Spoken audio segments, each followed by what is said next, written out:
Hi everyone, welcome to Anti-Riggers United. Today we have an AMA with Wolf Financials. So let's get started. Our entire team is in ready. Yep. We can start as soon as you're ready. Yeah, well, I already started. You've been paying attention? I'm about to kick you out, sir. I'm just joking. Anyway, so let's get started by introducing the team. So you guys, can you go and introduce yourselves? Tell us a little bit about your personal experience in crypto in the real world. And I think I'm hearing myself.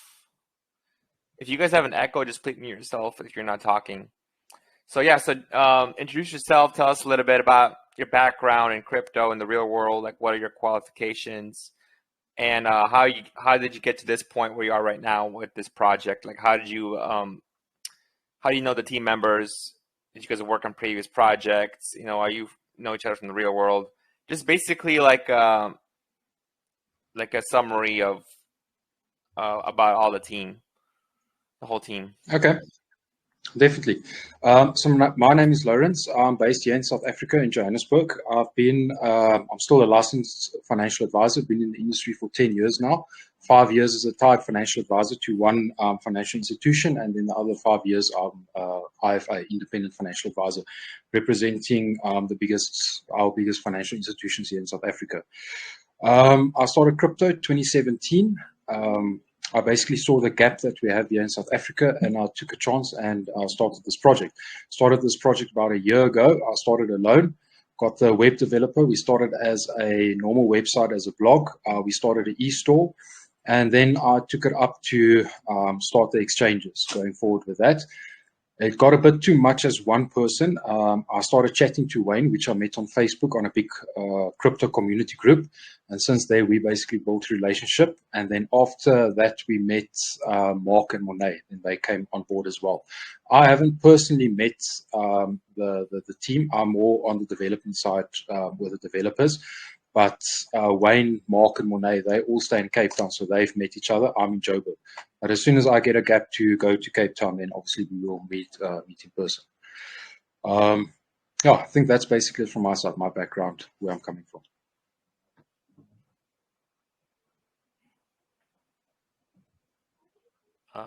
Next. Wayne? I don't know if you want to go next. You're on mute, Wayne.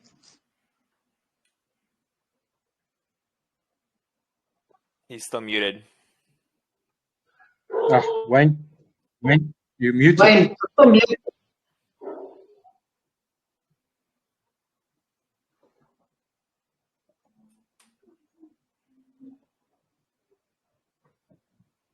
Monet, why don't you start so long? Yeah, I'll go next. So I'm Monet. I'm from Cape Town. I've been in the crypto game since 2017. I was involved in early investments through private sales with the likes of Phantom and Matic and so. I've got a sales and marketing degree, and then I've also been in the corporate business space for about 12 years. I built large teams in the medical industry in South Africa, and then in the UK, I also set up a couple of call centers. So obviously, I can see the opportunity from a financial trajectory that crypto presents to all of us, and how the world is going to navigate towards decentralization and recording stuff on the blockchain and running business process and financial systems through the crypto world. So I'm an early adopter and very excited with where the world of crypto is going to, and also the world of Wolf Financials.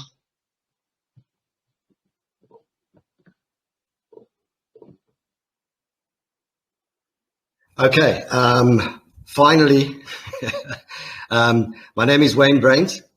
I started my first business in '92. I've been in the tech space my whole life, although judging by what you've just witnessed now, it looks like that's a lie, but that is in fact reality. And I started my crypto journey in 2017. I was involved in another project that unfortunately stalled. We had a hack on coin payments, and that severely hampered the project, and we never really recovered from that. I became moderator on Cryptocurrency South Africa. We have 25,000 members, and based on my posts and what Lawrence saw, he contacted me and asked me whether I'd like to assist him. And as such, based on what I heard from what he was doing, I liked the fact that he was transparent, that he had a legally registered company. And based on that, I decided to get involved with him. And it's absolutely amazing what we've achieved in a short space of time. So over to Mark.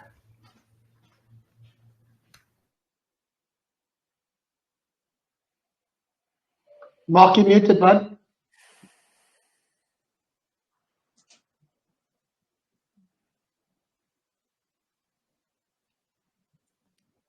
Yeah, you're unmuted now. Mark, there's a little pop-up. Right. Okay, you're unmuted now. Can speak? I think you might have issues with audio input.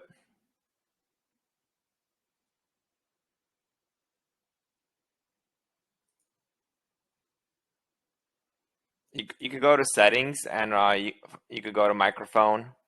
Might have to change something in there. Is that better? Yeah, there you go. There we are. Okay, great. Okay, yeah, so thanks so much, Wayne. I've been in the crypto space now for about 3 years. Initially got into it when I moved to Vietnam. I spent 3 years in Vietnam, worked with a couple of very interesting projects there, guys that worked with Axie Infinity, Sky Mavis. And I just started really loving the blockchain space and finding an interest in decentralization as a whole.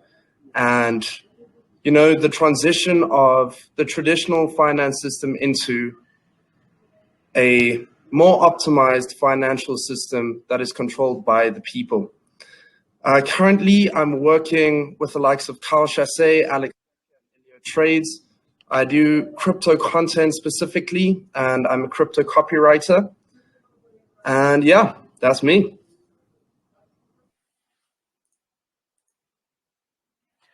Okay, that's everyone, right? Okay, do you guys have a presentation, like a pitch deck you want to go through, or like any kind of presentation, or go through the white paper, or how do you guys normally do it? Okay, Lawrence, if you like, I'll take the floor unless there's something that you want to say.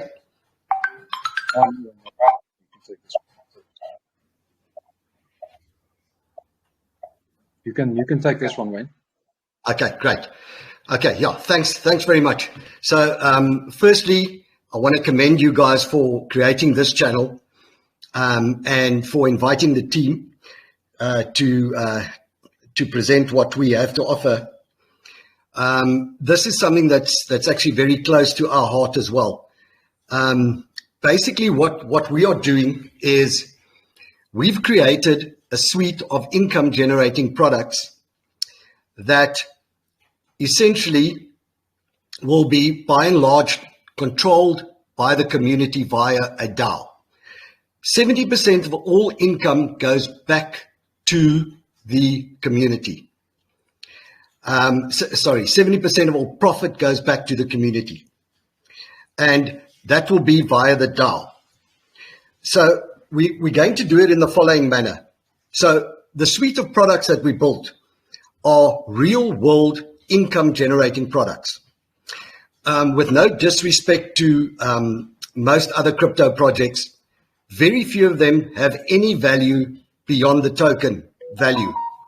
And that value, as you know, fluctuates basically on the back of speculation.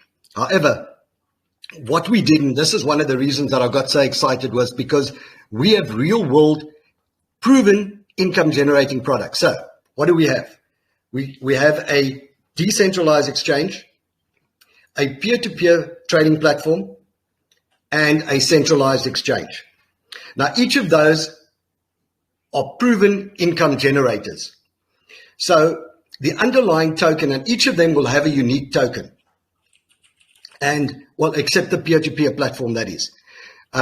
We didn't see the need for a token there. But certainly the DEX, for obvious reasons, needs a token, as does the Centralized Exchange.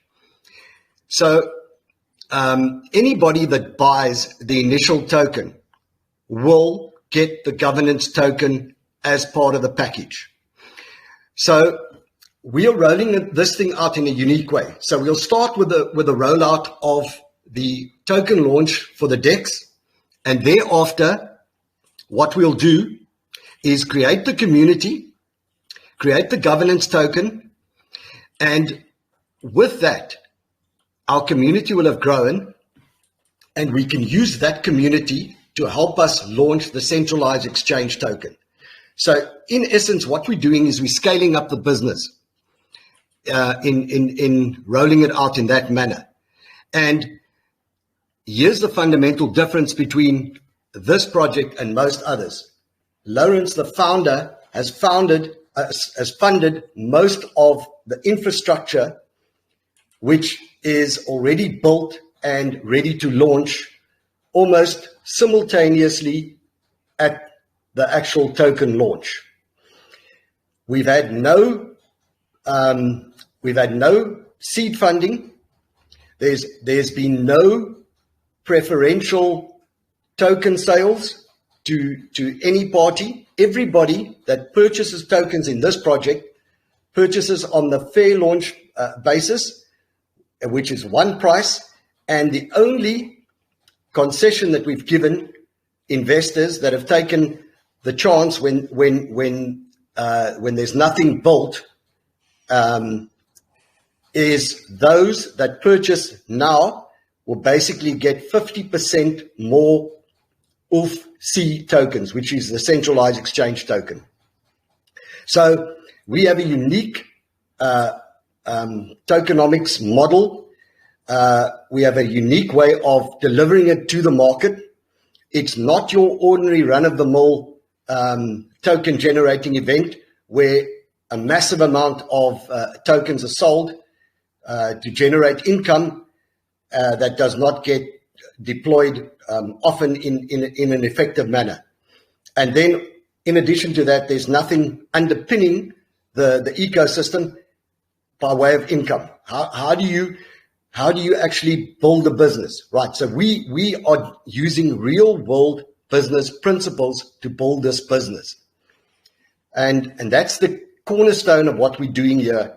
It's not just a token sale for the sake of a token sale. It's a token sale to build a business that is actually going to be shared with the community. Now, in addition to that, we actually have a business plan to grow the ecosystem. And we have already found favor in the market. So by virtue of the fact that we have an ecosystem that can support all of these functions, what we decided to do was to take this and present it to real world traditional businesses and bring them into the tokenized economy. In so doing, what we're doing is increasing crypto adoption and also growing our ecosystem exponentially, as opposed to trying to attract users individually onto the various platforms that we have. So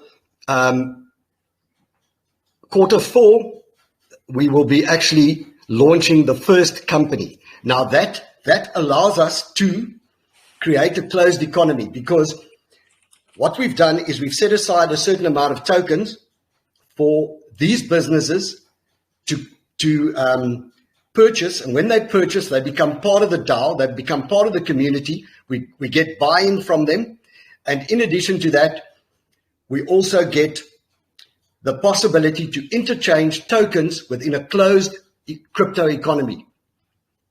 And this has massive benefits because this company that we're going to onboard, 15 years old, 11,000 unique users, and this is just one example of the possibilities out there. I think most people miss this in crypto.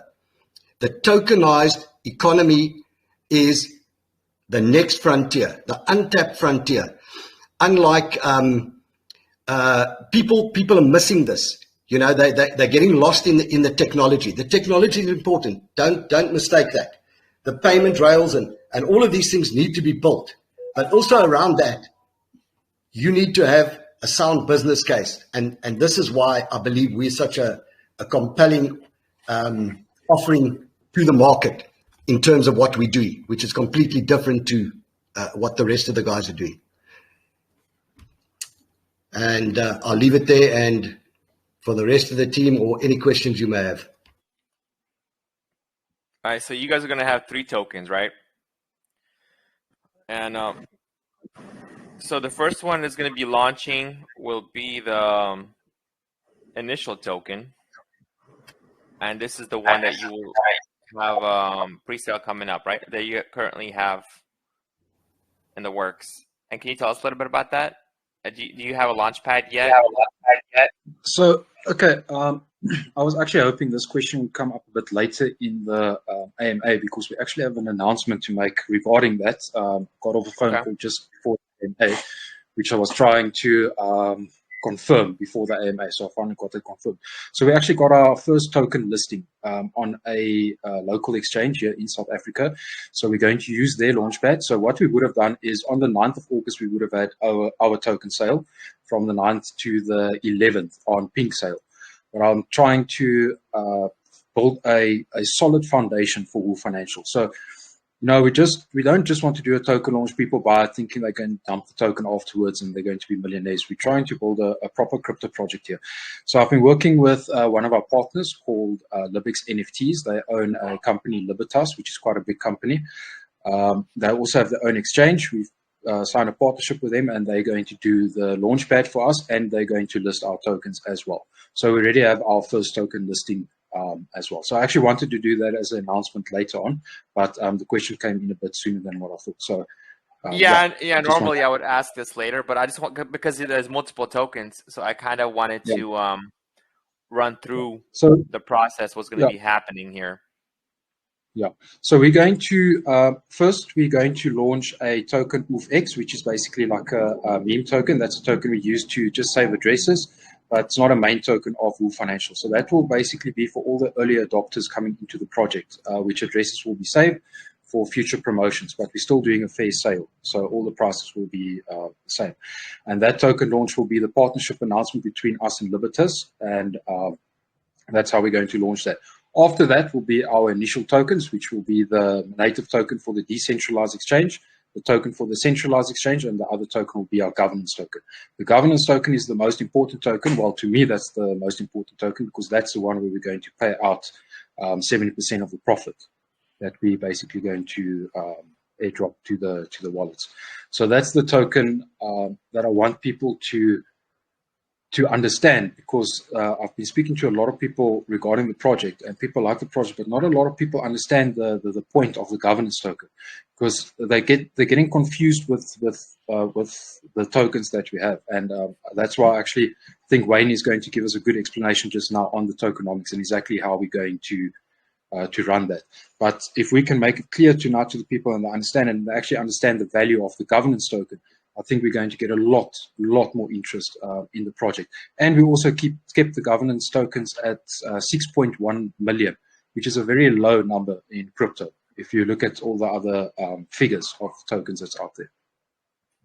Yeah, I think it's very important, especially when you have multiple tokens and you're offering services that are more than just a meme coin. And you guys have, your guys is probably, or the complication or the level of complication of this project is definitely higher than the average BSC project. And let's face it, most guys in BSC, they don't know anything. Like they basically, hey, when do I have 2x and sell, or 3x and sell? They don't even know how taxes work most of the time, or if contract selling, they're like, oh, devs are selling. So it's like you're trying to sell university level textbook to a 5th grader. They're probably not going to understand. So I think it's very important to make it clear. And I don't know if you guys have it or not, but my suggestion would be maybe have like a YouTube video that kind of goes over through the whole flow, like a flow chart of what the tokens do, like how they all feed into each other, and even like the sale, even like the sales that you would have, because That's the question I actually wanted to ask you. So the initial token, you're going to have a pre-sale, right?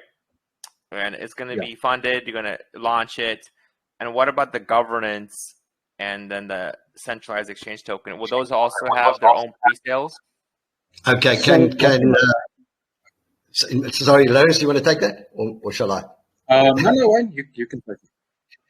Okay, so in a nutshell, as I said, the launch is going to start off with UlfX. UlfX is the Genesis token, and that token is, as Lauren said, just to record what's been sold and all the rest of it. So the next phase is after the launch of this token, right? The Decentralized Exchange token. Once that launch has taken place, we will then form the DAO. Okay, the Constitution draft has been written already. We cannot preempt that too much, because if we say that we're a community-driven project, we can't prescribe to the community, this is the way you're going to do things. They need to decide on that. So we will form the DAO in consultation with the community, everybody that has bought. Once we do that, right, that token is created. They will then assist us with the next token launch. So, which is UlfC, the Centralized Exchange token. Now, at that point in time, we as team members here are only part of the community. And whilst we have some influence, we cannot decide how we're actually going to launch that token, even though we have already created the tokenomics model to present to the community, to say to them, guys, this is what we are suggesting. This is best practice, and we've measured ourselves against the best, like Binance or whatever. These are the amount of tokens that they've allocated and all the rest of it. But so the community, the whole idea is for us to scale up. So we're starting this very small scale. So basically, this needs to fund certain elements of the project, and then we scale up as high as 6x on the actual token sale, because there will be 6 times more tokens available, and we aim to keep it at the same price. However, we will have the centralized exchange working prior to us launching a token. And as I said, we'll have the leverage of the leverage and the power of the community to get the word out there, to say, guys, this is something completely different. We're launching a token with a working product, and who knows, the price may increase. But we're not banking on that. So that is, in essence, the rollout plan of all of the tokens. That's how we're going to do it. I hope that answers your question fully. Yeah. I just want to add one thing to that. So with a governance token, what we're doing with the governance token is that will be airdropped to the people as soon as we're basically done with the products and we're done with creating the token. Then we're going to launch that to the community, and all the people that got in now, the token will be airdropped to them on a ratio of 10:1. So for every 10 tokens UlfX tokens they bought, they will get 1 governance token. And the same with the UlfS token as well. So that's basically why we say we're using it to track the addresses and that. And then after that, that will be the meme token for Wolf Financials. But the actual tokens that we're concentrating on is the decentralized, the centralized, and the governance token. And just to make it like simple for everyone that's in here, for the 3 tokens, are they going to be tradable on the centralized exchange, on the deck? Absolutely. Not initially on the centralized exchange, right? We have an agreement with Lawrence can decide whether he wants to disclose the name of the company that we had the agreement with for the centralized exchange, but we're a virtual brokerage for them. It gives us access to the highest liquidity and the highest amount of trading pairs of any centralized exchange in Africa.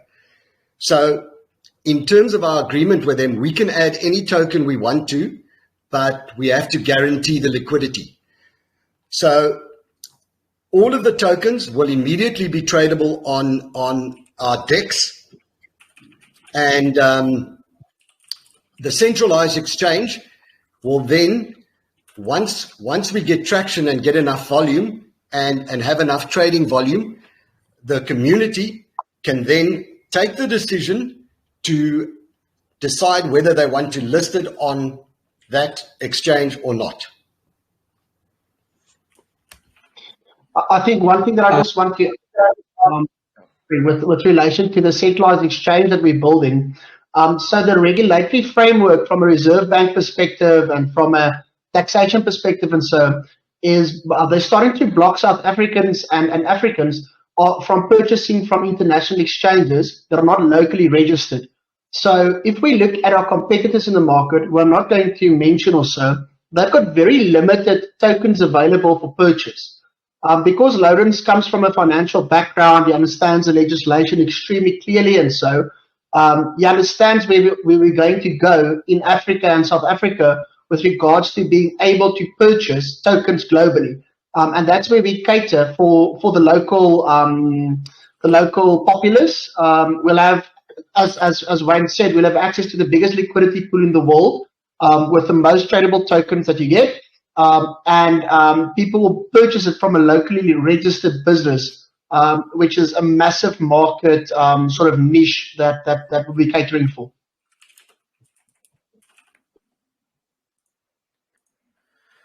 Okay, guys. I have a couple of questions about what we discussed so far before we move on.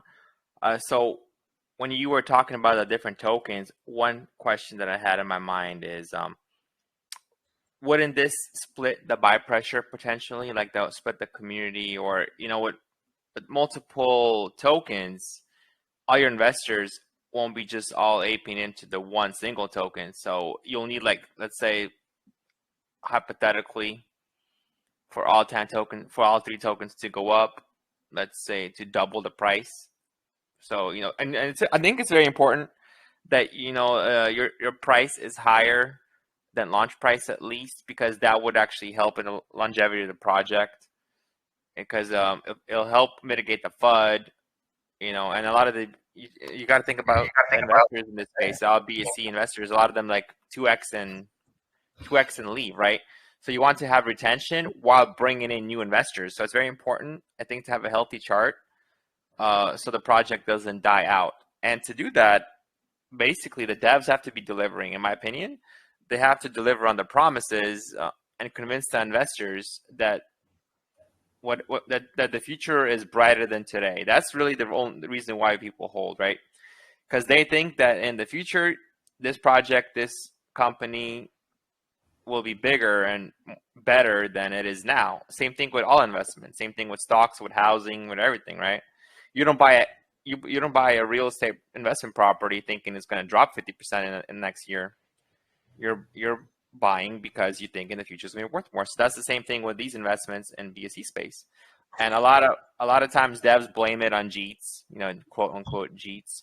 Oh yeah, the JEETs are selling. Sorry guys, nothing I can do. And they start crying about it. And then a lot of times they give up on the project, blaming it on the JEETs. But in reality, they're the ones who are not delivering, and investors have lost faith, and they sell and go on to the next project. So it's very important to keep the community engaged, investors engaged, provide updates, always have something. And I think the fact that you have 3 tokens, so it's not all at once, and it's going to be like a multi-step process. I think that will help a lot, because you have token one launched, you have XYZ happen, you have token 2 launch, then you have the centralized exchange launch. All these things are going to be snowballing with proper marketing, right? You're going to get naturally, organically going to grow. But I think the problem I see is potentially with all these tokens, it might kind of divide the community in a way, no? Like, is he having a mitigation or any kind of numbers No, or no, no. mathematics that you guys use for this? Wait, can I answer this? Wait, can I answer this one, please? Okay, So, I'll let you. the three tokens actually supplement each other. So the governance token will never have a launch sale. So when somebody purchases the ULF-X token, which is the placeholder token, they're going to qualify for the ULF-S, the ULF-G, which is the governance tokens, and the ULF-C, which is the centralized exchange token. Now, if we think about the centralized exchange, it will work very similar to BNB, where there will be exchange trading fees, and it will burn tokens, and it will cause utility in the token. If we think about the DEX token, it's going to be used for staking and farming, and obviously also other functionalities like DEX tokens are. And then if we think about the governance token, that really represents like being a shareholder of Wolf Financials. Because if you own part of that 6.1 million governance tokens, which you're only going to get through purchasing through the initial token sales, the rewards or the profits will be paid out in the actual exchange token. So the ULF-S token, it's the DEX token. So there will be constant buy pressure every month or whenever the profits are dispersed on the actual ULF-X token or ULF-S token, sorry, because as the profits need to be paid out, that's the token that will be repurchased from the actual market, and that will be dispersed to ULF-G token holders as their profits whenever it's dispersed. Okay, all right. Can I just add to what Morne said? That was a very good explanation, Morne. Thanks for that. I also want to just stress, look at the underlying business case.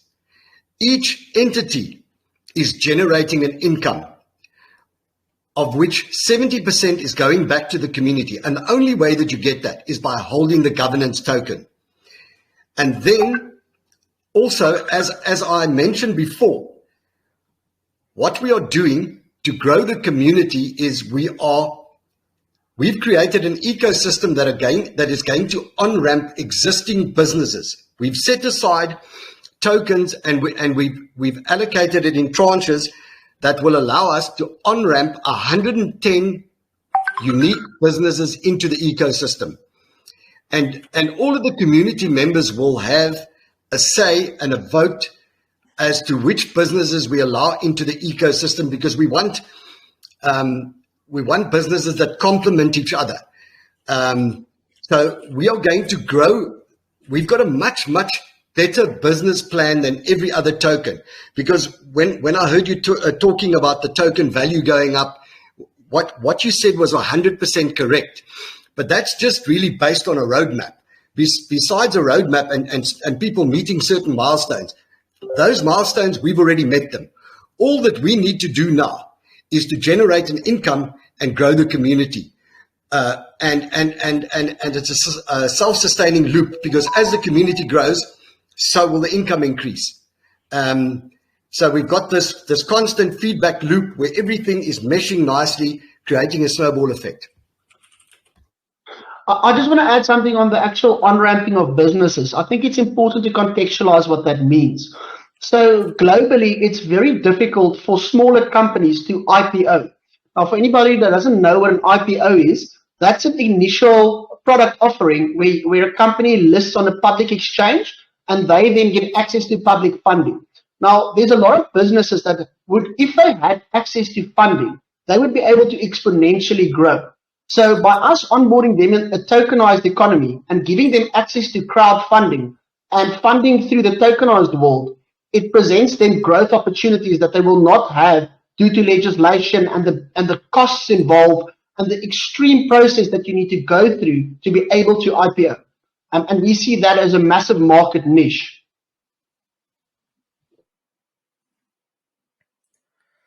Okay, yeah, that makes sense, guys. I actually honestly like the idea, and I think I'm very intrigued to see how this will actually play out. And between the first token launching and the centralized exchange, is there like a rough ballpark timeline? Like how long it will take? So as I explained previously, I literally just got the news, I think 15 minutes before the AMA, that we got the listing, all of that. So I'll probably get the time frame in the next couple of days, or probably next week. Then I should have the time frame of when we're doing the first listing. But I'm expecting probably in October we're going to have the listing, because the company that, or the business that's going to do the launchpad for us, they're also busy revamping their exchange. So I said to him, let's rather wait for the exchange to be revamped as well, and then we can do, when we do things, let's do it properly, and then we can do the listing of their launchpad. So it will probably be late September, early October will be the first token sale. And I also just add on that. So he was asking about when is the exchange and the DEX and stuff going to be ready and launched, and all the rest of it. Oh, so look, our P2P is basically ready. Mark has been just helping with the branding there, so we can get that done. But our the P2P is finished. The Centralized Exchange, we're just busy hooking up the KYC. Then we finish there as well.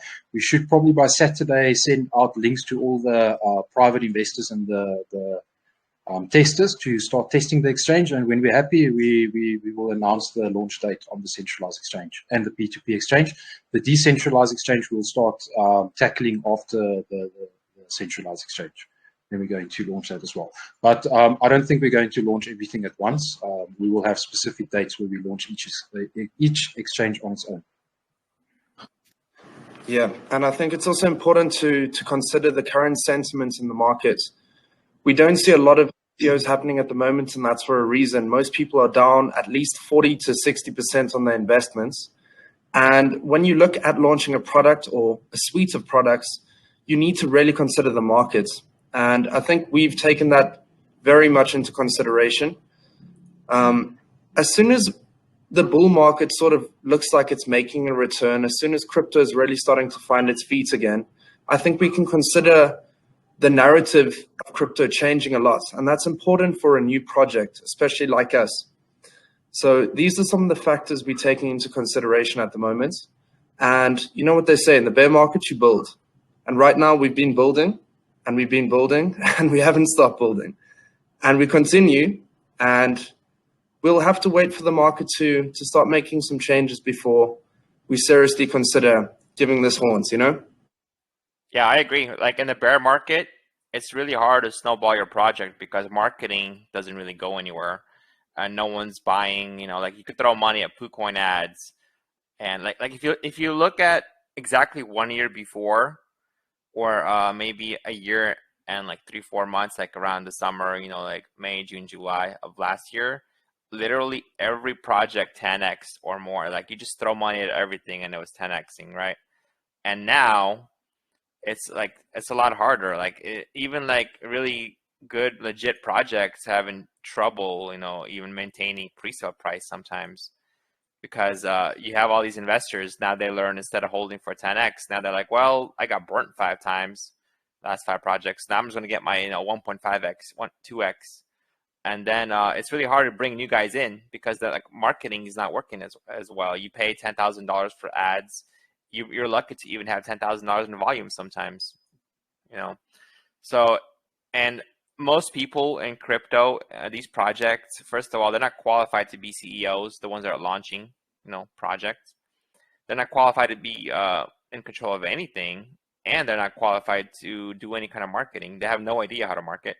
So they waste all their funds on shit that doesn't work. Botted AMA channels, botted call channels, where you have one real investor maybe and like 50 or 100, 200 fake accounts. And then they might use some of the funds that you pay them to buy in to pretend like they have investors. But that's why projects don't moon anymore. It's really hard to moon because, first of all, the degen money is not there, and the aping money is not there, where everyone's just aping in and 10, 20 X's. So now it's like the only projects that will survive are the real long-term ones that have a real team, real leadership, real marketers, real CEOs that know what they're doing, in my opinion. Until it gets to the bull market again, where it's all crazy and you have a lot of people that got lucky. Because this is actually what happened. a lot of guys got lucky, you know, with Shiba Inu, with all these other crypto, made millions, sometimes billions of dollars. So it's a lot of dumb money got lucky. And this whole DeFi space, like BSC projects, Ethereum projects, and essentially it's all made to take money from the lucky to the smart. It's a transfer of wealth from the ones that got lucky to the ones that are smart, which means smart as in developers that actually have good projects, and marketers that know how to market, investors that know how to invest, and also scammers that know how to scam. And I feel that scamming, you know how to scam, that was like the really big thing that was hurting a lot of people, because they're the ones who's siphoning money out of, you know, for every project that scams, that's the funds that the legit devs are not going to get, right?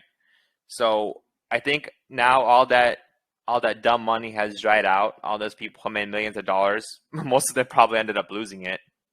So and that's why it's slow right now.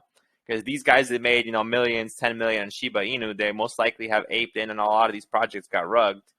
And now that either a lot more careful, they learned their lesson, or they just don't have anything at all. And all the scammers, they probably just went to their banks, they cashed out, and they're laughing at everyone. So especially with our community, our goal is to you know, make the future a better place for everyone. And that's why we do these AMAs. We try to find the good projects to invest, because we want to limit a transfer of wealth to the scammers, and we want to maximize it to, you know, the people that really deserve it, the hard workers, the developers that, and the investors that know what they're doing. You know, they're actually investing into good projects, not getting rugged. I think that's like the goal here. And the more that we fight and win against the scammers and, you know, all the fake stuff that's going on, the better I think this will be for the future of the crypto and BSC specifically. So yeah. So it's really great what you guys are doing, and I think that it's some awesome ideas, like very unique, and I like it that it's not just another like meme coin or another play to earn game, because I really kind of hate those. Like, they're all shit. I'm sure you guys probably agree with me. Definitely. There's still a lot more in our project which we haven't even mentioned yet, and we're actually busy now updating our white paper with all the extra stuff we did, because we actually moved a lot quicker with our roadmap than what we thought. The P2P would have only been finished in Q4. We already finished with the P2P. The Centralized Exchange, we're on date with the Centralized Exchange. WolfPay, that we only would have started with WolfPay like next year or something. We basically already got the wallet, is up and running. We just need to work on the features. There's some big other exciting stuff which I'm just waiting for confirmation on that. Hopefully I'll have some details on that next month, which we're bringing in the traditional financial side as well into Wolf Financials. So what I want people to understand is we're not just a crypto business.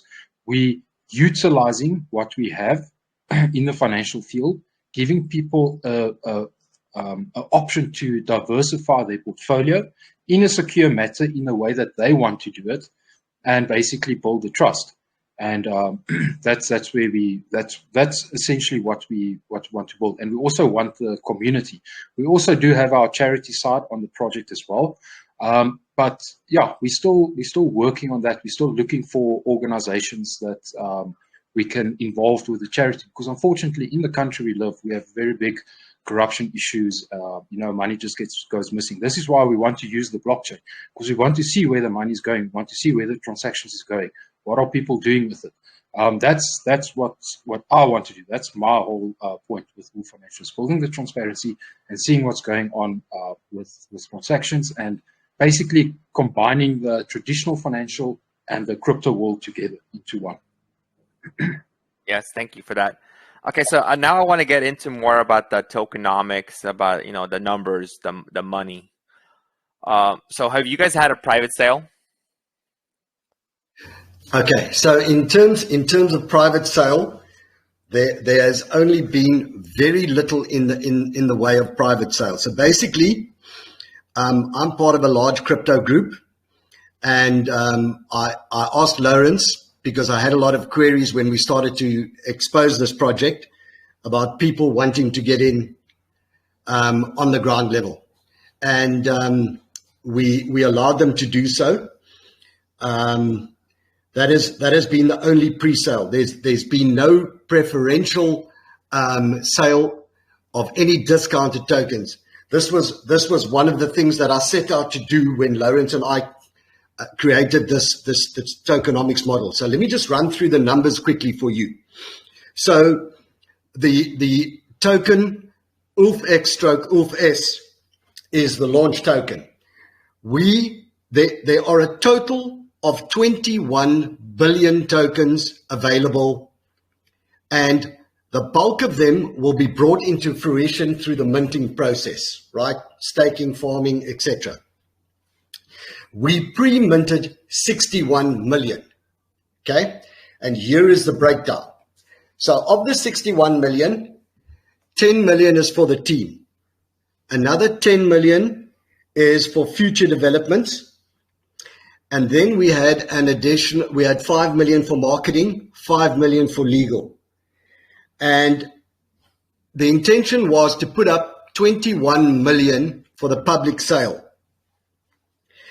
However, we decided, in lieu of the progress we made and the financial position that we're in, that we would rather set aside 10 million, 11 million to on-ramp traditional businesses into the ecosystem. As such, that leaves us with a total of 10 million for public sale.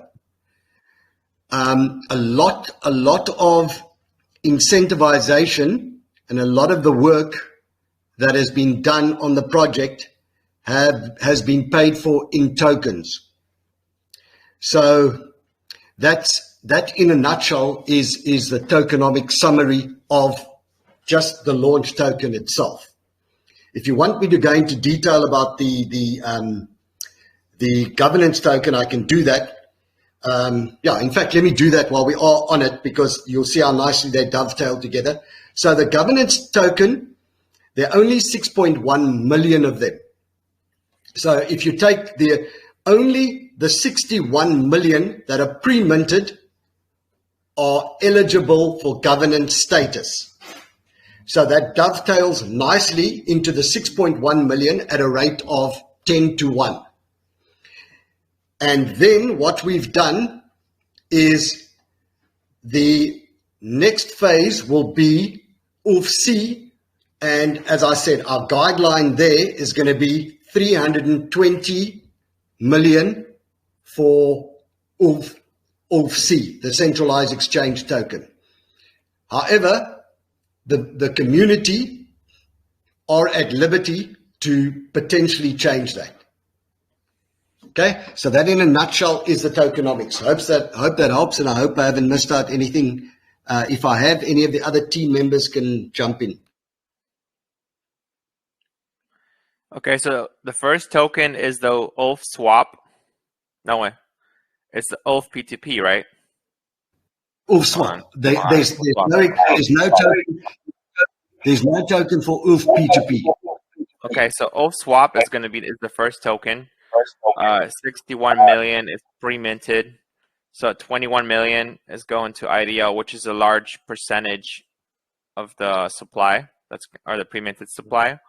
So can you I didn't really get the answer for the private sale, or what has been funded so far. Do you have a number, like how much you guys have raised? Lawrence will give you that number. Yeah, no, not muted. So basically, from the beginning, when we started this project, it's mostly I started this project with my funds, and then obviously I got some family investors and friends, and with my reputation in the financial industry, I got some of my clients that wanted to invest into this project as well. Got them invested, but basically, all in all, I think together it's not even 500,000 tokens that we sold on the private sale. So we haven't really gone out selling a lot of tokens. And there has been people that wanted to purchase some tokens with me, which I basically declined. I didn't sell tokens to them because the first question they asked me is, if they buy the token, when are we launching and when can they sell the token? And then obviously I told people this is not that kind of project. This is not your short-term project. This is a long-term project, and this is how it works with the governance tokens, all of that. So the investors that we're looking for are proper crypto investors and investors looking for long-term project, not something that's going to be a pump and dump. So on your question, yes, I think we roughly, I have to work it out, but roughly I don't even think we sold about 500,000 UFX tokens on the private sale. All right, so if you sold 500,000, what was the price for those tokens? USD, 5 cents per token. As I said, nobody has got a preferential price. That is one of the criteria that was set right from the outset, and that's not going to change. Nobody's going to pay a preferential price. The fact that we have such a low amount of tokens for sale allows us to, that is basically a limited supply, which means that people want to get in because they don't want to miss out. 21 million at 5 cents is only $1 million US. In terms of ICOs, IDOs, whatever you want to call it, it's nothing. It's nothing. So, we have a limited amount, and as such, we didn't want the potential for anybody to dump on anybody else. However, one must bear in mind that basically, if you look at our business model, the holy grail is for any investor is passive income. You have the potential to get passive income by holding your governance token. 70% of income generated from already 3 solid income generating platforms, assets that we own, are going to deliver income to you. When we bring businesses into the ecosystem, 70% of that is coming to you.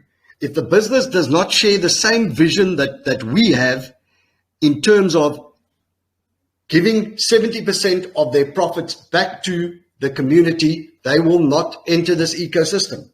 We want like-minded people. We've taken the existing business model and we turned it on its head. That the days of the fat cat, not to say that we as team members are not going to make money out of this.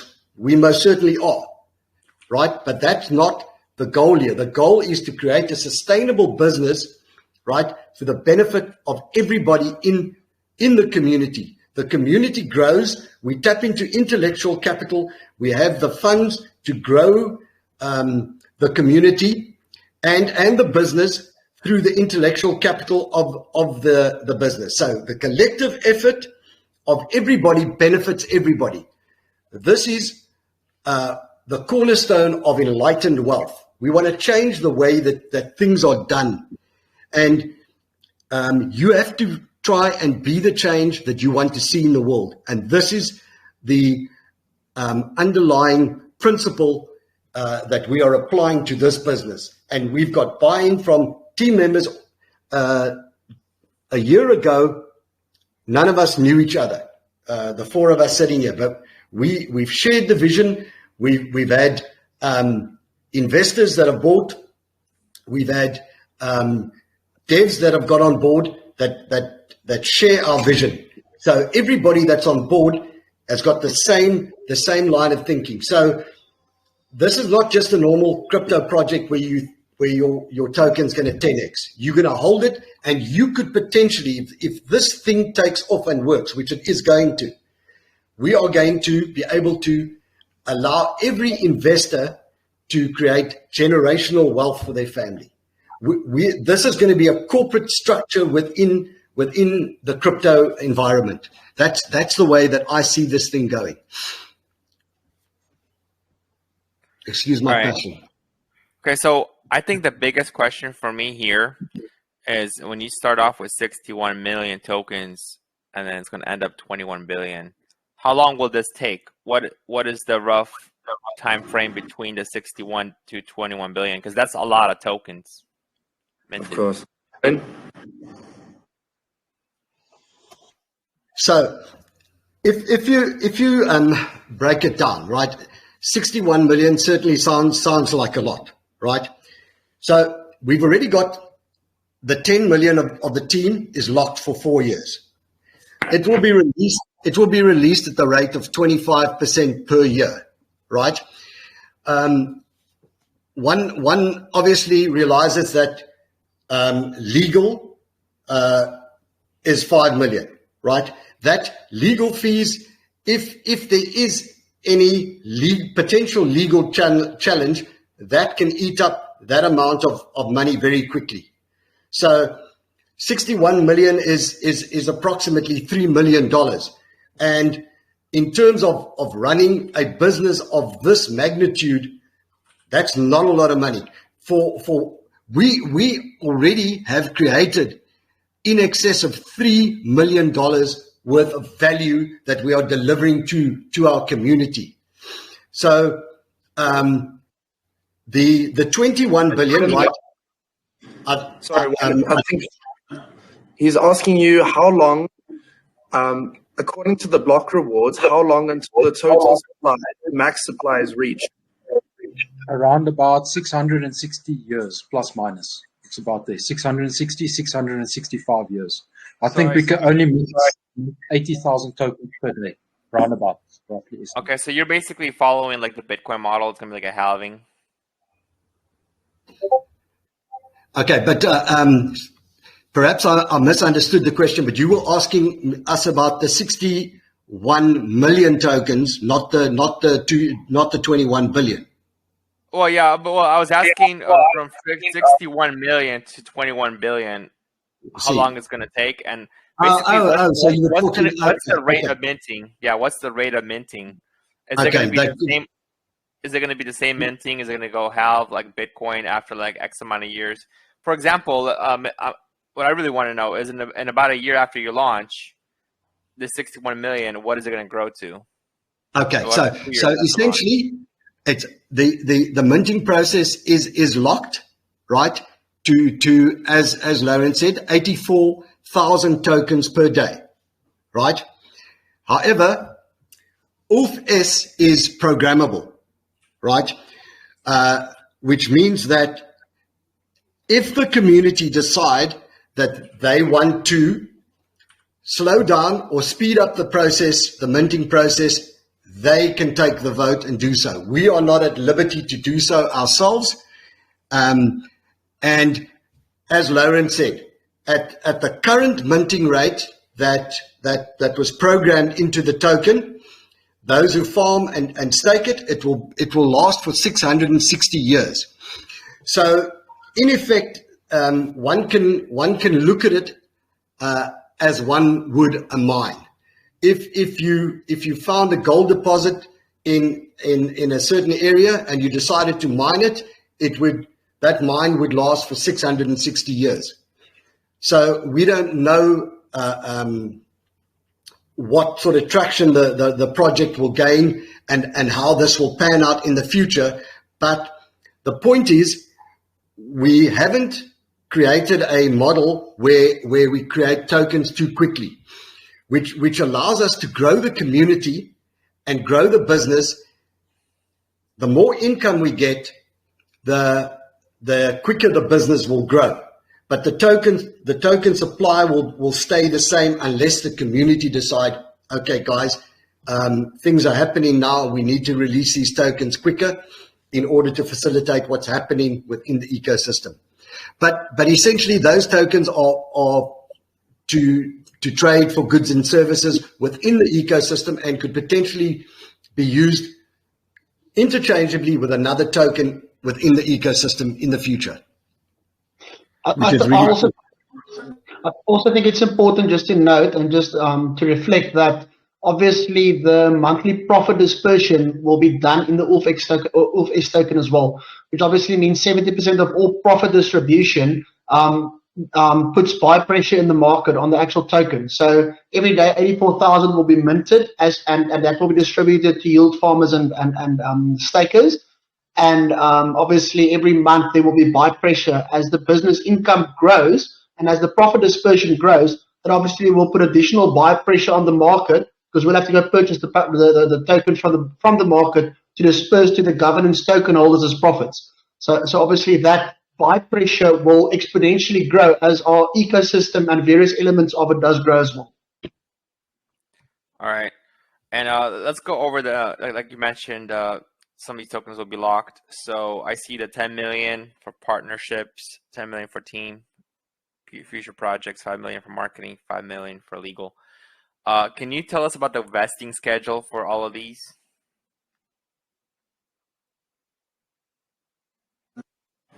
Wayne, do you want to jump on that again? You mentioned that the team. Right. So we haven't actually locked them up into a vesting schedule as such, because they are being used to grow the business, and until such time as the business takes over and the launch is done, whatever's left over in terms of those tokens there, the community will take a decision on where to lock them and how to lock them and when to release them. At this stage of the game, we've simply used them ad hoc as required, based on those particular categories, where we've tried to keep the accounting process that we manage each of those within that particular arena. So for instance, partnerships,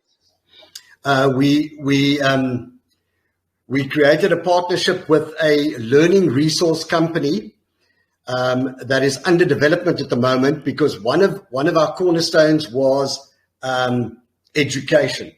So from that partnership allocation, we transferred tokens to them in lieu of that partnership.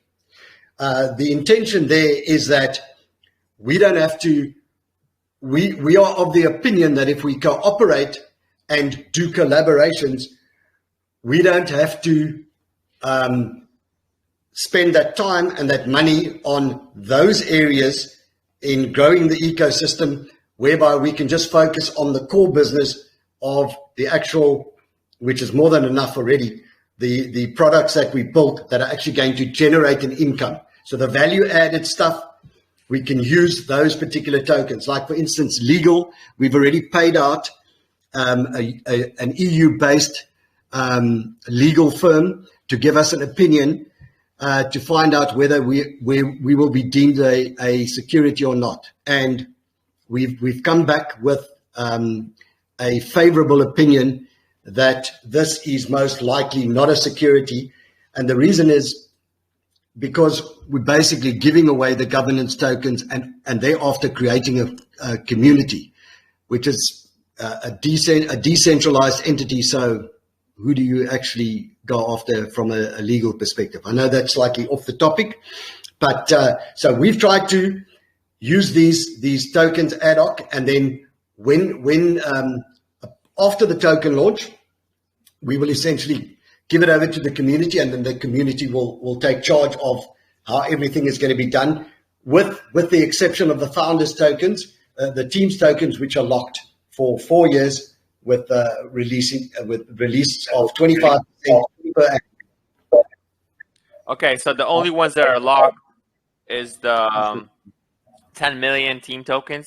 So are they going to be released, like 25% released on day one, or is it going to start being released a year after launch? A year after. So every year, so at the end of year one, you'll release 2.5 million. At the end of year two, you release 2.5 million, and so on, right? Exactly. Correct. Exactly.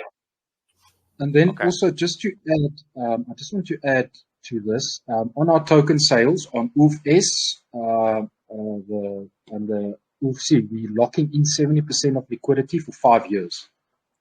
So yeah, 70% of liquidity will be locked in for 5 years. So we only have access to 30% of liquidity. So 70% of this 21 million raised for IDO. So you guys will raise about $1 million value USD, and so you put about 700,000 into liquidity, right?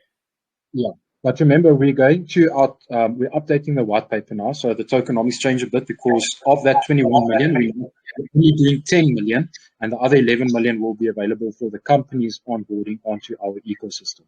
But basically the same concept. So what we're going to do is, already spoke to the guys that's doing our launches, 70% of our liquidity will be locked in for 5 years. So we won't be able to touch that 70% of that liquidity for 5 years.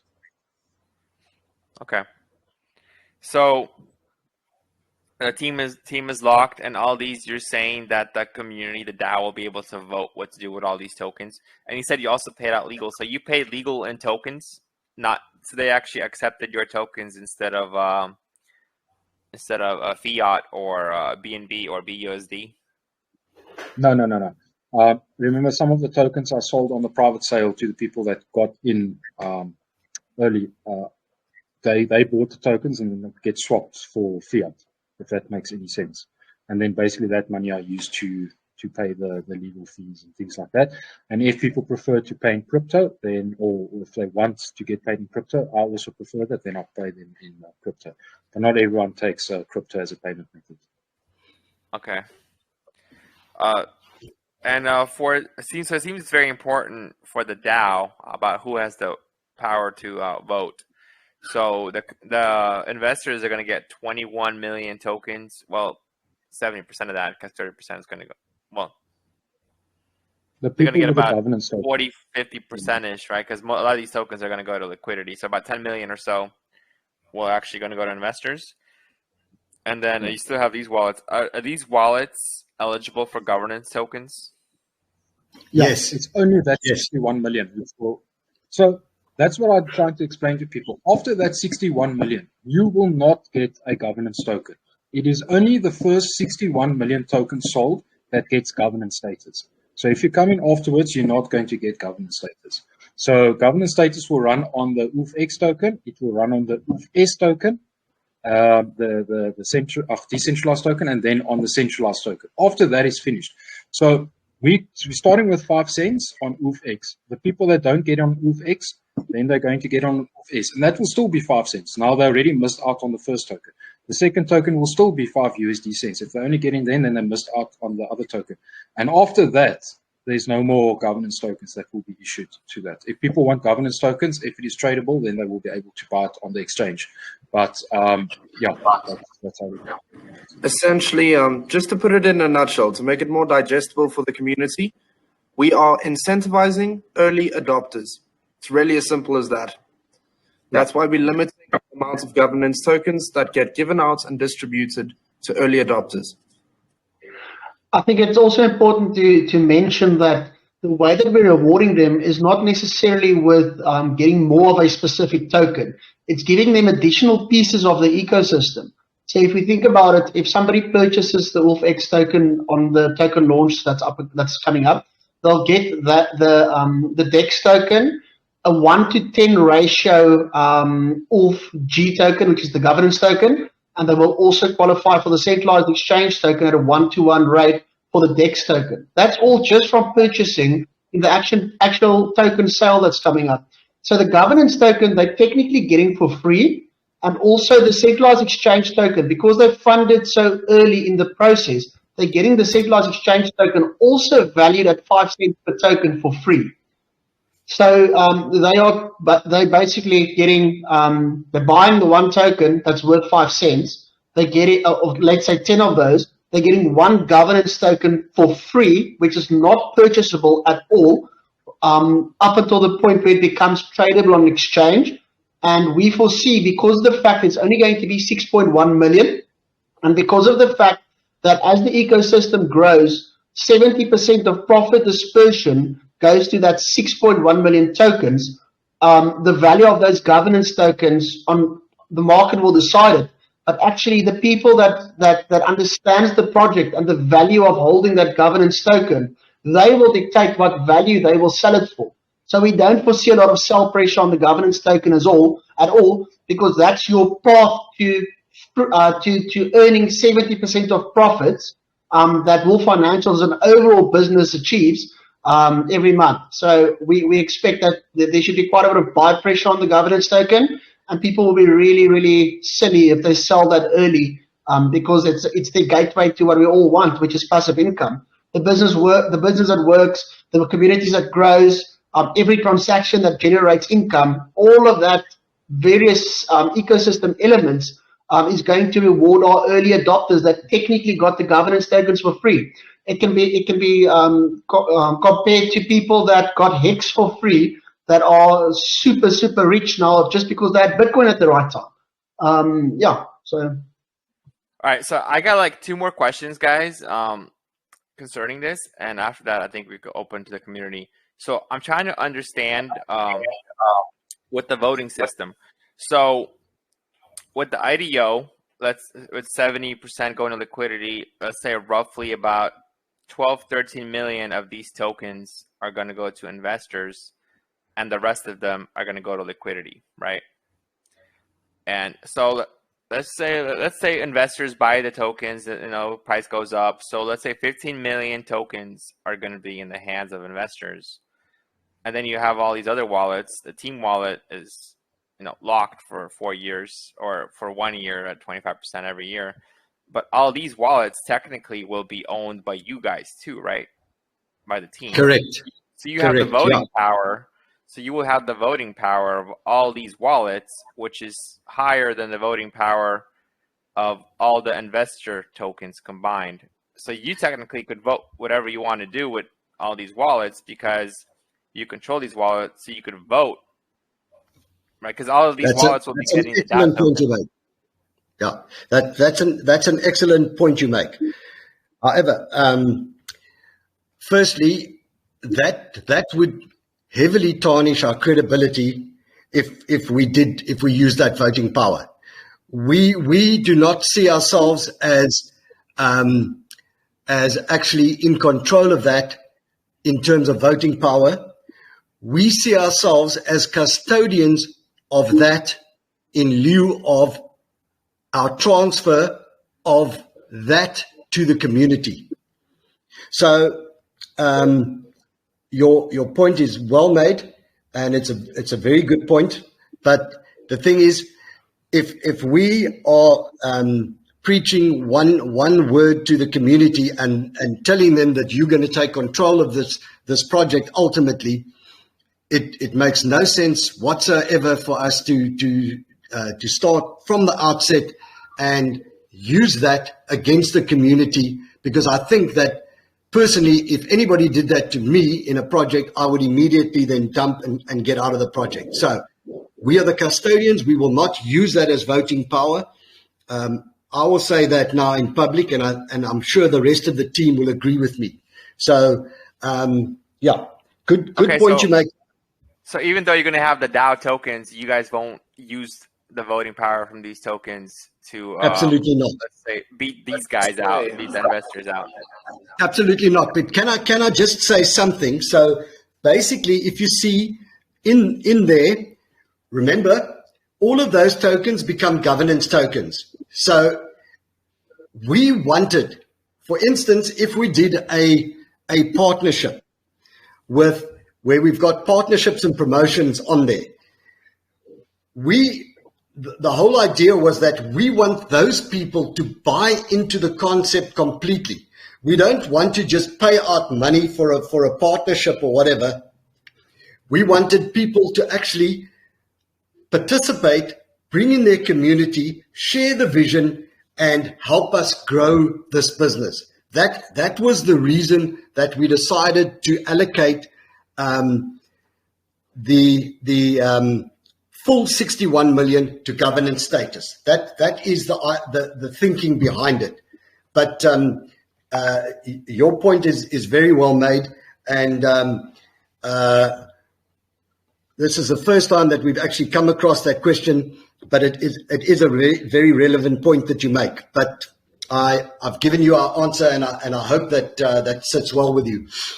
Yeah, thanks, man. I think it's probably because it's the first time you guys actually had a real AMA. No, we've had a few, but none as insightful as yourself. All right, thanks, guys. All right, so my other question I had is roughly by the numbers you said. So you start off at 61 million after about a year, based on the daily minting. I think it was around 30 million extra. So it'll go from 61 to around 90 or some million. So I know you said staking, all that. So these guys will stake, right? The investors will stake. So can you maybe give us like a rough idea of what the minting those tokens? Where will they go? Like where will they mostly go? Will they mostly go to these investors? Will all these wallets also be getting minted tokens?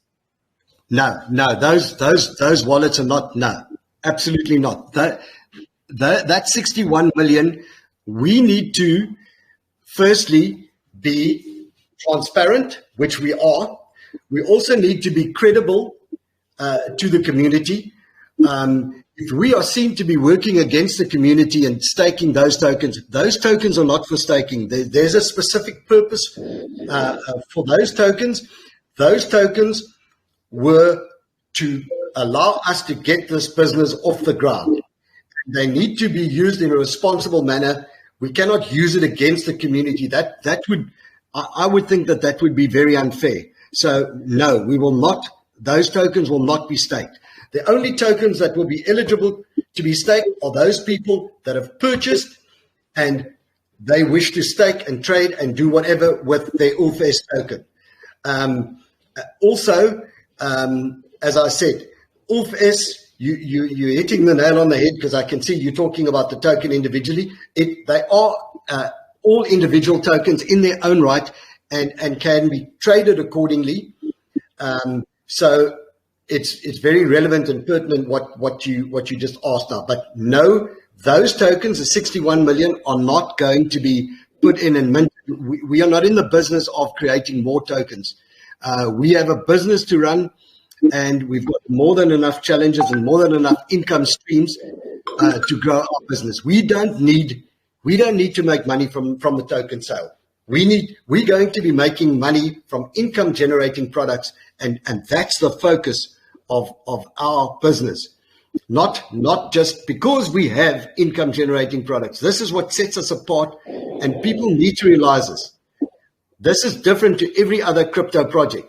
This is not token goes up, founders get rich, the token value goes down, investors lose money. No, this is a proper business with income streams built on real world business principles. All right, awesome. So kind of to summarize everything that we discussed around this. So you guys have raised 500,000 tokens, which is roughly around $25,000. And that seems like a very low amount of money to be where you are right now. So I'm assuming you guys are really funding all this development, because you said you're currently working on the P2P, and I don't know how far in development you are for the centralized exchange for the DEX, but I'm assuming it's definitely more than $25,000 have been spent. Oh yeah, no, definitely a lot more. So like I mentioned before, the P2P exchange is finished. Mark here is literally busy finishing up the designs on it. I think we're just waiting for a few logos. Then we're done with the P2P exchange. We'll probably start sending out screenshots of the P2P exchange quite soon. And the centralized exchange, we finished. We just need to hook up the KYC. I can actually see at the moment the developers are busy working on the KYC. Hopefully by Saturday, as I mentioned, we can start sending out links to the private investors to test out the centralized exchange. So it's not something we still need to build. It is built, it is finished, it is there. We just need to launch it, and the decentralized exchange will be the last exchange we're working on.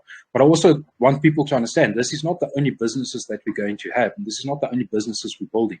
There's still a lot of other things that we're looking at as well. As I mentioned before, that we're also bringing in the traditional financial side onto the business as well. So there's quite a bit of things that we're busy with. Regarding this sorry, Wayne, I just wanted to talk about quite quickly. Okay, go for it. Okay, you're giving me okay. So there's one thing that I need to say is essentially Lawrence has been very modest when he says things that we're working on, right? He has done deals in the traditional financial world that he's not at liberty to disclose yet. Last year, December, he said to me, Wayne, I'm going to start working on a license for the business, right? A financial control, an FSCA license in South Africa, Financial Control Services SA license that will allow us to transact trade legally for financial services and products. So he saw that coming. About 2 weeks ago, or in this week, our Reserve Bank announced that crypto is now seen as a financial asset. Not a currency as yet, but it's already recognized. So his vision already is 6 months ahead of what the legislation is doing. So I must commend him on being able to perceive what is coming down the line and take action ahead of the time, and he really does get things done. So further to the point, you asked the question, you raised about $25,000 and sort of how have you funded this? Well, all of us are financially independent in our own right. None of us are drawing a salary from this business. We're all putting in sweat equity in order to get this business where it is. And we've also had buy-in from the devs who've also put in a lot of their own sweat equity and only taken a portion of what normally would have, what it would normally have cost us. So a lot of the funding has come from sweat equity as well. Morne, over to you. What are they getting out of it? Or basically, because you guys funding out of pocket and you're not giving yourself tokens. I mean, you are giving 10%. 10 million to the team, which is basically, I guess you could say that's your reimbursement for out of pocket, right? But a lot of projects, they give this as a free bonus, basically for working.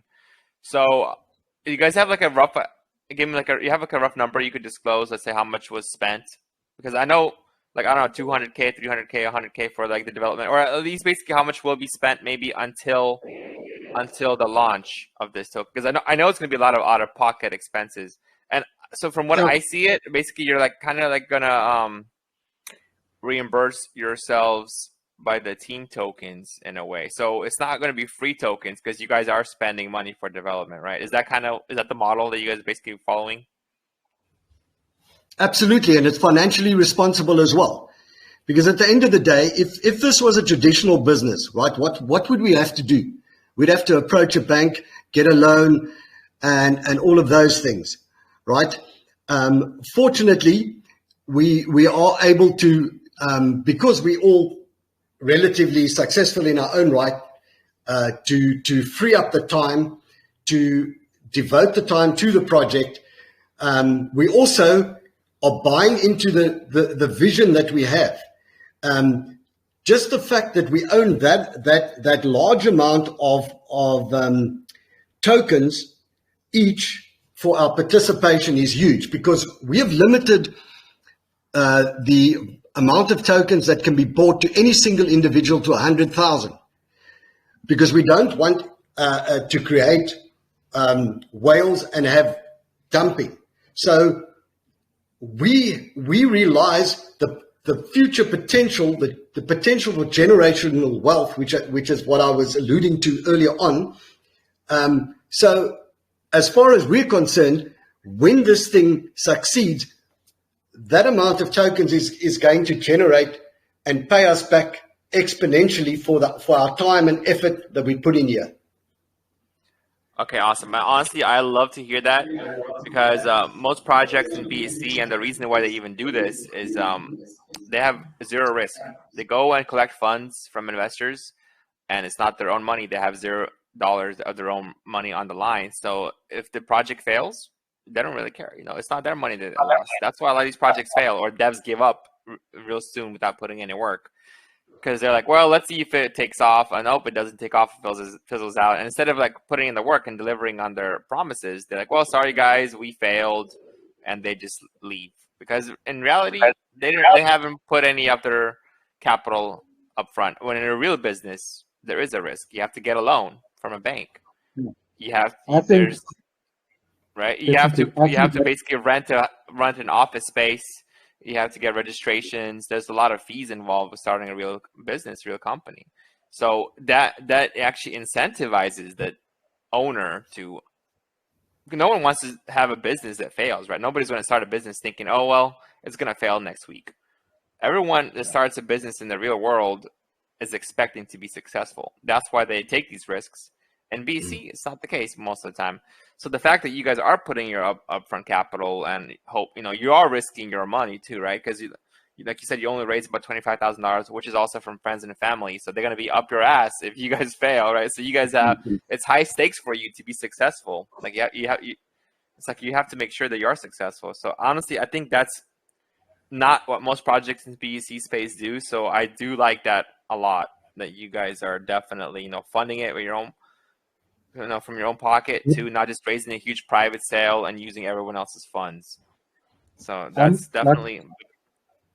As I explained to Wayne from the beginning, I'm trying to fund as much as myself with this project because at the end of the day, you don't want to owe anyone and you don't want to owe people favors. A few weeks ago, I said to Wayne, we need to sort out the KYC. Obviously, I could have just approached investors, getting money there and pay for the KYC. But I said, it's my project. I need to take control of this. I actually showed Wayne I sold one of my cars, so that I can just basically pay for the KYC and things like that. That is the effort that I want to show people that I'm willing to put into this project. And it's not just their capital that's in it. It's my capital. Literally everything I have is in this project. Yep, I agree, man. Honestly, like I said, it's a very big plus or a very big green flag for the investors to know that. So my last question I had for concerning this is, we already talked about this, but I just want to make it clear that from the minting, from the 61 million to 221 billion, which is 30 million a year. So after 1 year, that 30 million extra, it will only be going to investors, like you said, right? It's not going to be going to team wallets, to partnership wallets. Basically, the tokens, there are 21 million tokens that are in IDO, which is going to be in liquidity and for investors. That's going to grow to 30 million by 30 million, from 21 to 30 to 50 so million. It's going to be this portion of the pie. So this section will actually grow smaller and smaller in relation to the full supply as time goes on, right? Yes, absolutely. And the other option that we have, right, is once we gain traction, right, then the community itself can vote on the fate of those tokens. So one option, we actually were going to burn a certain amount of tokens. And I don't know how we got into the conversation, but when we saw the potential of what we could do by virtue of what we created with this ecosystem, we said, but we've got a fantastic ecosystem. We can help other businesses on-ramp this ecosystem of ours and get them to tokenize their businesses. And then we said, well, why burn the tokens? Let's rather use those tokens more effectively and allow these guys to buy the tokens and buy into all of the features that we have, and also bring their community on and become part of our community. So a quid pro quo scenario for every business that joins us. So a win-win for all. So essentially, as I said, the community can take over. The intention is not to give us extra voting rights for those tokens that we have. We're only custodians of it. We will not use it for voting rights. And having said that, also, if we do strike up a partnership where a certain amount of those tokens are given out, right, at any given time, the community will be made aware of that. But though that partnership, if we exchange tokens for, let's say, us getting tokens that they've got, that comes back to the community, the tokens that we've gained, but they own our tokens and then are at liberty to stake or do whatever they want with those tokens. Just to make that completely clear. Okay, awesome, guys. So I think one thing that is I would suggest for you guys to do is maybe figure out a better way to present this 21 billion, because that looks very scary. You know, because that looks like, oh shit, we're gonna have 61 million, and then it's gonna mint to 21 billion. So it looks like one of those high yield APY tokens where you get 100% of your tokens every day, and the price is just gonna tank because So maybe say some kind of like 21 billion minting, 30 million a year, or over a period of 600 years. I think something that's clear, because when I seen this, I was like, what is going on here? We're going to go from 61 to 21 billion. And also the fact that this 21 billion is going to be going to investors, to holders that are staking. It's not just going to be across the board for everyone, so I think that's very, because honestly 31 from 61 to 31, and it really only just doubled the tokens in here over a year. It's not crazy. It's not like it's really essentially just 100% APY if you think about it. If you compare it to APY tokens, which is not crazy at all in this space. Yeah. So as long as the buy pressure, right? As long as the buy pressure is gonna counteract some of these tokens being minted, but also people that are holding, they're also getting tokens. So I think even if the price doesn't change, they're gonna make money because they're gonna have double the tokens in about a year or so, right? So honestly, I think it's fairly the numbers look fairly reasonable. Like I don't really have any issues. And also I think you made a great decision on keeping this 5 cents for everyone, because one thing that we hate is when we have we see the friends and family discount where they get like 4-5x the amount of tokens, and we say no way to that, because and every time that their devs argue with me, oh no, they're not gonna sell, they're friends, family, they're big investors. I'm like, you know what? Well, let's see what happens when you guys launch. And I've been right every single time. So every time someone gets a huge discount, the price always goes or tends to gravitate towards the lowest price anyone paid. We've seen tokens there where they raised a private sale at 10 cents and they were trying to sell it at 50 cents at pre-sale when we had the AMA. I'm like, no thanks. You guys, we're not gonna invest in this bullshit. And basically every other lounge invested and they lost money because guess what? The price went to 10 cents within. It actually launched. They had a pre-sale at 50 cents. It launched around like 30 cents, and it never even seemed. It just immediately dumped. I mean, what do you expect, right? When you have guys that are up 5x, you think they're gonna hold? Exactly. So, to give you some background of what guided us to the fair launch principle, I bought a token called World Mobile Token. And they launched on the fair launch principle, and they listed on an exchange at the worst possible time, the 23rd of December last year, when things were starting to turn. To date, that token has only dropped, despite all this carnage, to its sell price of original purchase price of 20 cents. But throughout the carnage around December, it held up to 60, 70 cents.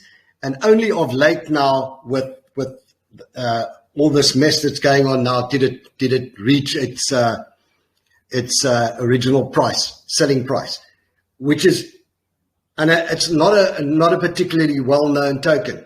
So it just shows you fair launch principle, another sound business idea, and they're building towards their goals. There's no reason for your token to tank. So we are not focusing on the token price here. We're not telling anybody that they're going to 10x, 20x, 100x their money, right? If that happens, good and well. That's not our intention here. Our intention is to build a business that supports and ultimately creates value to the underlying token and grows the token's value organically by virtue of the fact that the income stream's coming in. That's the way I see it. I just want to touch on one product that we haven't spoken about yet. It doesn't have a token, but it's our WolfPay wallet as well. The goal with this is there's going to be a payment card linked to it. It will be fiat and crypto compatible, and it will initially only be available to the South African population. It will then branch out to Africa and the African population, and then the card will be and the wallet will be available globally eventually. It will also be linked to the centralized exchange with that massive liquidity and very, very broad variety of tokens as well. Just a piece of the ecosystem that we haven't spoken about yet. Yep, awesome, guys. And also, we have a private sale coming up in 20 minutes, so I wish we could spend longer talking about this. But honestly, I do like the project. It's very interesting, and it's like I said, it's a breath of fresh air with all those pay-to-earn scams. Though, not really we haven't really been getting scams in our channel, but it seems like all the rugs happen with projects that don't have AMA with us. And I think I know why. They're probably too scared to come here because they know we're going to see right through their bullshit. But yeah, honestly, you guys did a great job. I do like, and then like I said, maybe like fix this a bit to make it seem, like a first glance, it looks pretty bad. Like so many tokens over here held outside of pre-sale and 21 billion. I think there's a better way to present it because that probably helped with getting investors in for sure. And honestly, I think you guys did a great job. So one last question I have before opening to the community, but I don't know. Honestly, I don't know there's going to be any community questions because I think we pretty much covered everything. Is for the I only have one more. I only have one more for you. Yeah, one question. Okay. Okay, for pre-sale, is it going to be whitelist? Because you said there's going to be a hard cap of $1,000 or something like that. So is it going to be a whitelisted pre-sale? Can I take this quickly? As a team last night, we discussed this. Obviously, Lawrence mentioned that we just managed to secure the ICO right now. So we are going to go ahead and do a whitelist for the ICO. We think it's also a fair principle, and we are interested in a fair principle launch. So yes, we will be doing that. All right, awesome. So how many whitelist spots we getting? 1,000. We'll talk about it later. We could do a little whitelist competition giveaway here. Because I do think it's important to have a whitelist spot for a project like this, because you said you don't want to have the whales they're gonna dump, and and that's why you're limiting the maximum contribution. But if there's no whitelist spot, if there's no whitelists, then the maximum contribution doesn't matter because someone could just go with like 20 wallets and put in 20K, whatever it is. So I do think it's important to get as much different investors as possible. And that's why I don't really like VCs a lot because let's face it, they're only going to invest in your projects if they could literally like drain the crap out of it and get their 2x or whatever. So it usually hurts projects more than it helps. So I think spreading it across as many investors as possible is the best thing to do. So definitely whitelists, I would say. And yeah, we'll talk about that, later on through the DMs. We'll figure out. But I'm sure like our community would definitely love some whitelist spots. And I do agree that I think it is a good idea to go with whitelists for this. But other than that, guys, yeah, great AMA. And let's open to the community. We have a couple minutes. Anyone has any questions? All right. Actually, I'll piggyback off of what you just said about the VCs. That's what my questions were about. Hello, guys. My name is CryptoC. I'm one of the members here, and please ignore the radio voice. I'm not the one interviewing you. I just sound like one, so please forgive me. So I'm also coming off of a community that had a VC issue. Are you guys involved with any VCs at the current moment? Yeah, nothing.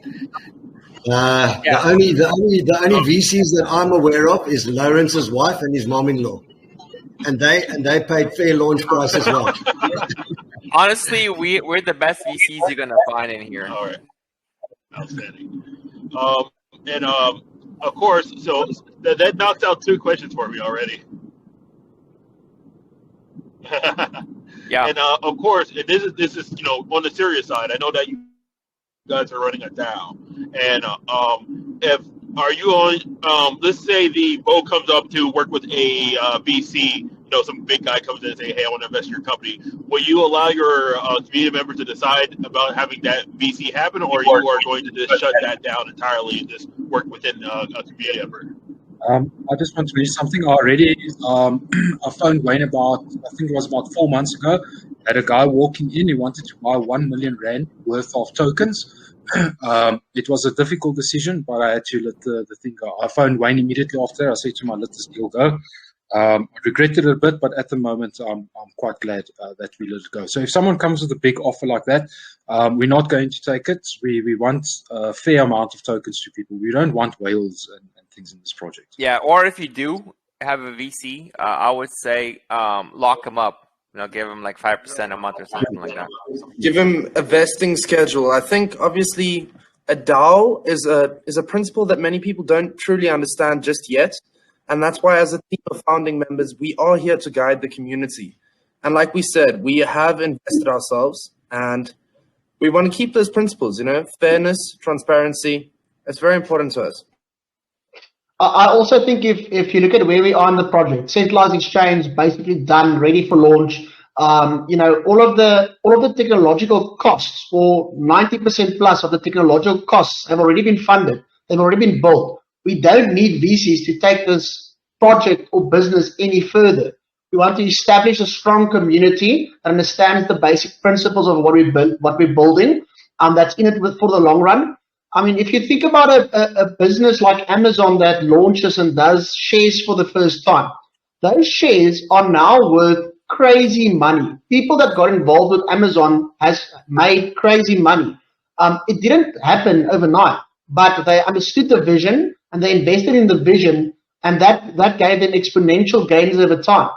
I think that's my 5 cents. Outstanding answer, gentlemen. I agree on everything that you guys said. Literally, my community, I had a beautiful project I was part of, got involved with a VC, and they're stuck in a contract with him for almost an entire year while he constantly drains every day.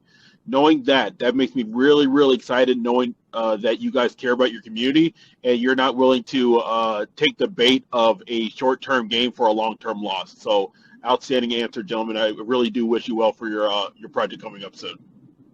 Much appreciated. Can I just say something? Right. There's my reason, my why for doing this project. My grandchildren, not in it for the money. It's not about that. I want to leave this world a better place. I found somebody that can help make that vision happen. That's Lawrence. He shares my vision, and as do the rest of the team. We want to change the world, and you can't change the world. Crypto gives you the potential to do that. You need to innovate and try and twist what's happening out there and extend it to as many people as possible. Let me give you some background about South Africa. We live in the country with the widest disparity between have and have-nots in the world. And we have created in our homes the most beautiful prisons in the world. We live in such a beautiful country, but we are imprisoned, and it's a prison that we've created ourselves because we have not been able to disperse that wealth. So if you cannot allow everybody to participate and share in the wealth, you will create that sort of situation in the world, that you have a world that you actually don't want to live in. So you can either say, I can't do anything about it, or you can innovate and try and change the world for the better. This is what this project is about. That's the way I see it. Very good. Yeah. I love the answer, gentlemen. Like I said, I concur with Moria. If you guys do decide to go through that route, please time lock, invest those things. Do not let that person ruin your project. But like I said, you guys aren't looking forward to it, so I'm not going to go ahead and push that any further. Thank you very much, gentlemen. Yeah, and honestly, yeah, you guys definitely making the right decisions. Thank you. Thank you. Before, I just want to mention one last thing before we go, or before we open for another question. I just basically, the AMA was set today on the 28th of July. So I just want to mention, if it wasn't for my dad, I probably wouldn't have gone into this project. Last year, about 13 months ago, me and my dad, we started talking about this project and building it. And I said, I'm going to go into this crypto thing, we're taking it serious, all of that. We started speaking about it, and unfortunately, a month later, my dad passed away because of COVID.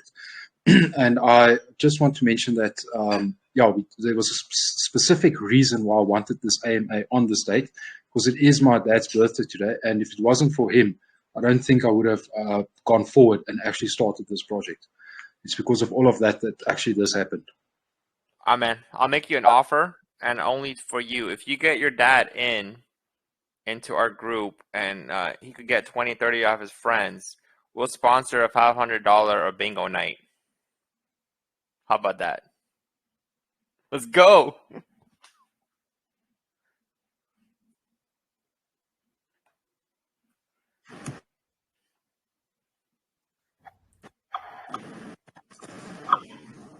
Okay, are we going for any more questions, Any more guys? questions?